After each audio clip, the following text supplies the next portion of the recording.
This Lalan Top video is presented by Khatabook. Business हुआ easy. अब नया business है तो क्लाइंट्स को अट्रैक्ट करने के लिए हमने उन्हें 5 पेमेंट का ऑप्शन दिया और ये सारा हिसाब किताब हमने खाताबुक ऐप में मेंटेन किया और इसी ऐप से हमने उन्हें पेमेंट रिमाइंडर्स भी भेजे। अब खाताबुक ही मेरे बिजनेस का खाता मैनेजर है।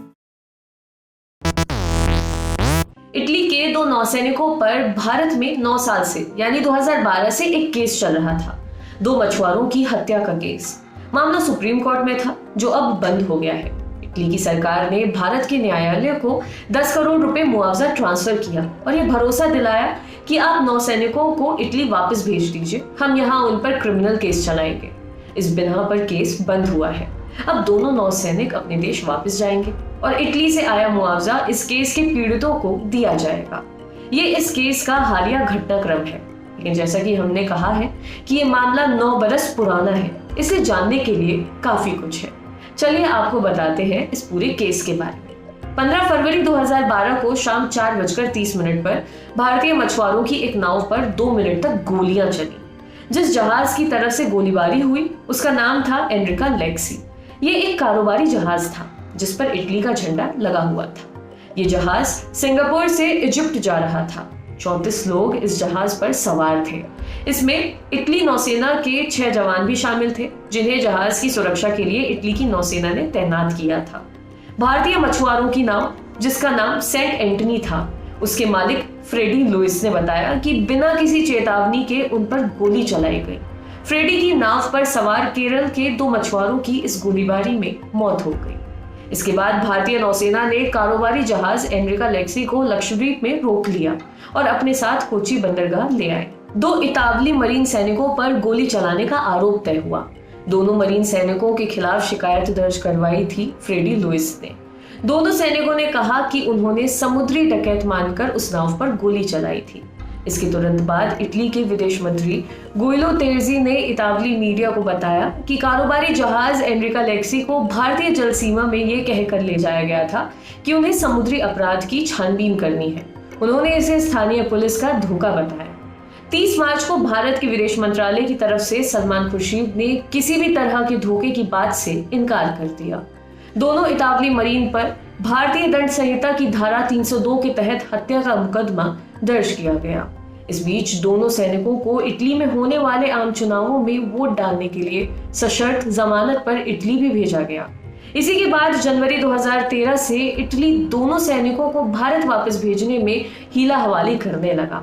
फिर अचानक इटली ने कहा कि सैनिक तभी भेजे जाएंगे जब भारत इस बात की गारंटी दे कि दोनों सैनिकों को मौत की सजा नहीं दी जाएगी। इस पर भारत ने कूटनीतिक दबाव डालना शुरू किया।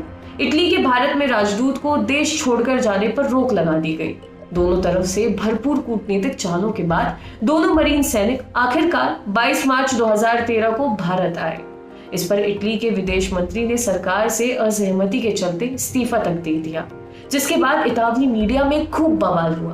दिल्ली हाईकोर्ट ने 24 मार्च 2013 को पटियाला हाउस कोर्ट में मुकदमा चलाने का आदेश दिया। अप्रैल 2013 को राष्ट्रीय जांच एजेंसी यानी NIA ने दोनों नौसैनिकों के खिलाफ FIR पेश की, जिसमें हत्या का प्रयास और साजिशन हत्या के आरोप लगाए गए। सैनिकों के बचाव में इटली ने तर्क दिया कि जिस दिन ये घटना हुई थी उसी दिन कोची बंदरगाह से कुछ दूरी पर एक और जहाज समुद्री डकैती का शिकार हुआ था। इस वजह से इनके नौसैनिक सतर्क थे।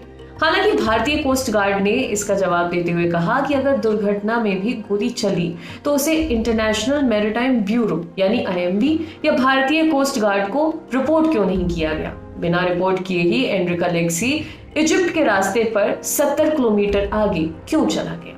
11 फरवरी 2014 को संयुक्त राष्ट्र अध्यक्ष बान की मून ने कहा कि दोनों देशों को आपसी बातचीत से ये मामला सुलझाना चाहिए, न कि संयुक्त राष्ट्र की मध्यस्थता में। उनका कहना था कि अगर ये मामला सुलझाया नहीं गया तो दोनों देशों के संबंध तो खराब होंगे ही, साथ ही अंतर्राष्ट्रीय जल सीमा में आतंकवाद के खिलाफ मुहिम भी बुरी तरह से प्रभावित होगी, क्योंकि ये मुद्दा एक बुरी मिसाल बनकर रह जाएगा। 10 फरवरी 2014 को यूरोपियन यूनियन की तरफ से कैथरीन एश्टन ने कहा कि दोनों मरीन्स को भारत आतंकवाद और समुद्री डकैती का आरोपी मानकर कार्रवाई करना चाहता है, जिससे कि आतंकवाद और समुद्री डकैती से लड़ने की अंतर्राष्ट्रीय कोशिशों को बुरी तरह से झटका लगेगा। 21 जुलाई 2015 को इटली ये मामला International Tribunal for the Law of the Sea के सामने ले गया। ट्रिब्यूनल ने इस स्टेटस को जारी किया, माने की स्थिति जस की तस बनी रहे सुनवाई पूरी होने तक। 24 अगस्त 2015 को ट्रिब्यूनल ने 15:6 से बहुमत से फैसला किया कि भारत और इटली इस केस में अपने अपने यहाँ की अदालतों में जो भी प्रोसीडिंग हो रही हैं उन्हें तत्काल प्रभाव से निरस्त कर दें। इसके साथ ही ट्रिब्यूनल ने दोनों देशों से इस घटना की अपनी अपनी रिपोर्ट पेश करने को कहा। 28 सितंबर 2016 को सुप्रीम कोर्ट ने लातोरे को तब तक अपने देश में रहने की इजाजत दे दी जब तक कि अंतर्राष्ट्रीय आर्बिट्रल ट्रिब्यूनल में भारत और इटली के बीच क्षेत्राधिकार का मामला निपट न जाए। साल्वातोर जिरोने को 26 मई 2016 को सशर्त जमानत मिल गई थी। जुलाई 2020 में भारतीय विदेश मंत्रालय ने अपने बयान में कहा कि ट्रिब्यूनल ने ये माना है कि इटली ने हमारे नेविगेशन क्षेत्र का उल्लंघन किया है। इसके साथ ही ट्रिब्यूनल ने इटली के उस दावे को भी खारिज कर दिया जिसमें वो भारत से उसके नौसैनिकों की गिरफ्तारी का जुर्माना वसूलना चाहता था। इटली के विदेश मंत्रालय ने कहा कि ट्रिब्यूनल ने ये बात मानी है कि इटली की आर्म्ड फोर्स के सैनिक पर ड्यूटी निभाने की वजह से भारतीय कोर्ट उस पर कोई फैसला नहीं ले सकती। जहां तक अधिकार क्षेत्र के उल्लंघन की बात है उसके लिए हम जुर्माना भरने को तैयार हैं। इसी के बाद इतना तो तय हो गया कि दोनों मरीन्स अब भारत नहीं लौटेंगे। इटली के कोर्ट में उन पर केस चलेगा और इंडिया के कोर्ट में उनका ट्रायल नहीं हो सकता क्योंकि वे इम्यून हैं। लिहाजा फिर बात मुआवजे पर आ टिकी। मुआवजे की रकम तय करने के लिए मामला सुप्रीम कोर्ट के सामने गया। रकम तय हुई 10 करोड़ रुपए। 4 करोड़ रुपए इटली के मरीन अधिकारियों के हमले में मारे गए मछुआरों को दिए जाएंगे और 2 करोड़ रुपए जहाज मालिक को बतौर मुआवजा अदा किया जाएगा। आपके लिए खबर लिखी थी हमारे साथी अभिषेक ने। शुक्रिया।